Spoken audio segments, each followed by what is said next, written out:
Hey armies, welcome back to my channel. তো last পার্টে আমরা দেখেছি তেকুকের বিয়ে সম্পূর্ণ হয় এবং সুগা জিমিনকে প্রপোজ করে। তে প্রথমবার ওর বেবির মুভমেন্ট ফিল করতে পেরেছিল। তো চলো আজকের পার্ট শুরু করা যাক। যত দিন এগাতে থাকে তত তের প্রেগনেন্সির জন্য প্রবলেম হয়। ওর কখনো কখনো অসহ্য লাগতো, ঘুম আসতো না। ও এখন খুব ঢিলা ঢালা ড্রেস পরে, কারণ নর্মাল ড্রেসে ওর প্রচণ্ড গরম লাগে। এবার একদিন রাত্রে তে আর জানকুক যখন শুয়েছিল তখন তে বারবার টার্ন হচ্ছিল, ওর খুব প্রবলেম হচ্ছিল। তারপর ও উঠে ব্যালকানিতে চলে যায়। জানকুক এইসব নোটিস করছিল। তারপর ও তের কাছে চলে আসে। জানকুক তের ঘাড়ে হাত দিয়ে বলে, কি হয়েছে তে, তোমার ঘুম আসছে না? তে জানকুককে হাগ করে। জানকুক বুঝতে পারে তের প্রবলেম হচ্ছে। জানকুক তের ফোরহেডে কিস করে বলে, তে তুমি কি ভাবছিলে? তে বলল, মাঝে মধ্যে আমার মনে হয় এগুলো কি আমার সঙ্গে সত্যি হচ্ছে, নাকি আমি কোনো স্বপ্ন দেখছি। আমি সারা জীবন তোমার সঙ্গে এইভাবে থাকার স্বপ্ন দেখেছিলাম। মাঝে মধ্যে আমি ভাবতেই পারি না এগুলো সত্যি। জানকুক বলল, তে এটা রিয়েলিটি। যদি এটা সত্যি ইমাজিন হতো তাহলে তুমি নিজেকে শুয়ে থাকতে অনুভব করতে। জানকুকের কথা শুনে তে হাসে। তে বলে, জানকুক তোমার এখন ঘুমিয়ে যাওয়া উচিত। জানকুক তেকে হাগ করে বলে, না তে, আমার এখানেই বেশি ভালো লাগছে। তে বলে, জানকুক এটা তোমার শোয়ার সময়। জানকুক বলল, তাহলে তোমারও শোয়া উচিত। আমাদের বেবিরও রেস্টের দরকার। আমার মনে হয় আমি তোমাকে ঘুম পাড়াতে পারবো। বলে জানকুক তের নেকে কিস করে। তারপর দুজনে বেডরুমে চলে আসে। ও তের হেড নিজের চেস্টের উপর রেখে তেকে ঘুম পাড়ানোর চেষ্টা করে। কিছুক্ষণ পর তে ঘুমিয়ে পড়ে। এবার আরও কিছু মাস কেটে যায়। তের ডেলিভারির সময় আরও এগিয়ে আসে। তে এখন বেশিরভাগ সময় বেবির মুভমেন্ট অনুভব করে। জানকুক বলল, তে আমার মনে হয় বেবি আমার মতনই হবে। যদিও তোমার মতো হতো তাহলেও খুব পোলাইট হতো। তারপর আরও কিছু মাস কেটে যায়। জানকুক, জিন আর তে এখন লিসার কাছে আছে। লিসা এখন ওর অ্যাসিস্ট্যান্টের সঙ্গে আছে। তে বেডে শুয়ে পড়ে নিজের রোগকে একটু ঢিলা রেখে। লিসা তের পুরো বডি চেক করে ওকে একটা ইঞ্জেকশন দেয়। লিসা বলল, বেবি একদম ঠিক আছে, এবার ডেলিভারি করা যেতে পারে। তারপর লিসা সবাইকে বাইরে যেতে বলে, কিন্তু জানকুক জানায় ও এখানেই থাকতে চায় তের সঙ্গে। লিসা না বলে না, কিন্তু জানকুককে ড্রেস আপ করাতে পাঠিয়ে দেয়। লিসার স্টমাকের থ্রু বেবি বের করবে। কিছুক্ষণ পর বেবিকে জানকুকের হাতে দেওয়া হয়। তে অজ্ঞান হয়ে গিয়েছিল। যখন ওর জ্ঞান আসে তখন ও অনুভব করে ওর মধ্যে বেবি নেই। ও তখন প্রচণ্ড ঘাবড়ে গিয়েছিল। লিসা তেকে সামলায় আর বলে, বেবি একদম ঠিক আছে, আর ও এখন জানকুকের কাছে আছে। তারপর তে চোখ থেকে আবার জল পড়ে। ও আবার অজ্ঞান হয়ে যায়। জানকুক ভয় পেয়ে যায়। ও লিসাকে জিজ্ঞেস করলে লিসা বলে, এখন ও উইকনেসের জন্য একটু অজ্ঞান হয়ে গেছে, কিছুক্ষণ পর ওর জ্ঞান ফিরে আসবে। তারপর তের জ্ঞান ফেরে। তে জানে না ও কতক্ষণ ধরে অজ্ঞান হয়েছিল। তারপর ও সামনে দেখে জানকুক ওদের বেবিকে নিয়ে বসে আছে। তের জ্ঞান ফিরেছে দেখে জানকুক ওকে জিজ্ঞেস করলো, তে তুমি আমাদের লিটল ওয়ানকে কোলে নিতে চাও? এই কিছু বলার আগে জানকুক তের কোলে ওদের সনকে রেখে দেয়। তে ওকে কোলে নিলে জানকুক ওদের দুজনকে হাগ করে বলে, তে ও একদম তোমার মতো দেখতে হয়েছে। তারপর নামজুন ওদের কেবিনে এসে বলে, তে তোমার ছেলেকে খুব সুন্দর দেখতে হয়েছে। তুমি ওর নাম ভেবেছো এখনো? তে বলল, আমি ওর নাম ভেবে নিয়েছি ফাদার। ওর নাম কিম তেকুক। জানকুক চাই ওর টাইটেল কিম হোক। নামজুন বলল, ওয়াও, ওর জন্য একদম পারফেক্ট নাম। কিছুক্ষণ পর লিসা এসে তে আর ওর ছেলেকে চেক আপ করে বলে ওরা দুজন একদম ঠিক আছে। জানকুক তেদের কাছে এসে বেবির ফোরহেডে কিস করে বলে, তে ও কতটা কিউট, কতটা পারফেক্ট দেখো। ও বেবির হাত ধরে বলে, কুকু তুমি আমাকে চিনতে পেরেছো? আমি তোমার ফাদার।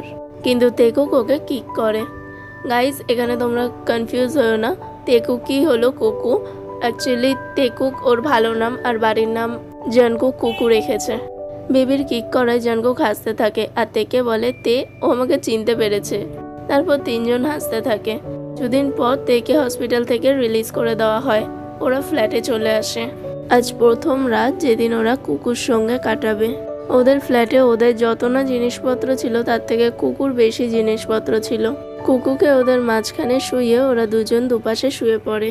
কিন্তু মাঝে মাঝে কুকু কাঁদে, তার জন্য ওদের দুজনেরই রাত্রিবেলা ঘুম হয় না। ওরা দুজনে মিলে কুকুকে সামলাচ্ছিল। সকালবেলা ওরা দুজন যখন ওঠে তখন জানকুক কুকুর স্টমাকে টিকল করে বলে, তুমি তো খুব ডিমান্ডিং। সারা রাত তোমার ফাদার্সদের জাগিয়ে তুমি এখন ঘুমাচ্ছ? জানকুকের কথা শুনে তে হাসতে থাকে। জঙ্কুক তেকে বলল, তে তোমার হাসি পাচ্ছে। তে জঙ্কুককে হাগ করে। জঙ্কুক বলে, তে ও কতটা কিউট না, ঘুমালে ওকে কতটা বিউটিফুল লাগে, ও পুরো তোমার মতো হয়েছে, কারণ তুমিও খুব বিউটিফুল। তারপর ওরা দুজন দুজনকে কিস করে। তারপর তে ধীরে ধীরে বেড থেকে উঠতে যায় যাতে কুকুর ঘুম না ভাঙে। ওদের কলিং বেল বেজে ওঠে। জঙ্কুক গিয়ে দরজা খুলে দেখে জেহোপ আর ন্যান্সি এসেছে তেকুকের সঙ্গে দেখা করতে। জেহোপ কুকুর দিকে এক নাগাড়ে তাকিয়ে থাকলে তে বলে, তুমি বেবিকে কোলে নিতে চাও না? জেহোপ কুকুরকে কোলে নিয়ে ওর চিকে ফিঙ্গার রেখে বলে, ওয়াও এ কতটা সফট। তখন সঙ্গে সঙ্গে জঙ্কুক বলে, ইয়েস সফট আর মোস্ট বিউটিফুল বেবি, কারণ ও ওর ফাদারের মতো হয়েছে বলে জঙ্কুক তের দিকে তাকায়। তে বলে, হ্যাঁ ও দুই ফাদারের মতো হয়েছে। ন্যান্সি বলে, ওর লাকিয়েস্ট বেবি, কারণ ও তোমাদের দুজনের মতো ফাদার পেয়েছে। তারপর ওরা দুজন চলে গেলে নামজুন আর জিন আসে তেকুকের সঙ্গে দেখা করতে।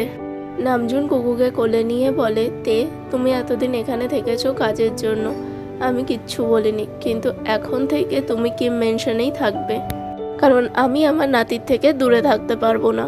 তারপরও জঙ্কুকের দিকে তাকায়। জঙ্কুক মাথা নাড়িয়ে হ্যাঁতে সম্মতি দিলে তে বলে, ওকে ফাদার, আমরা ওখানে গিয়ে থাকবো। তার কিছুক্ষণ পর সুগা আর জিমিন আসে। তারপর কুকুকে জিমিন কোলে নিয়ে ওর সঙ্গে খেলতে থাকে।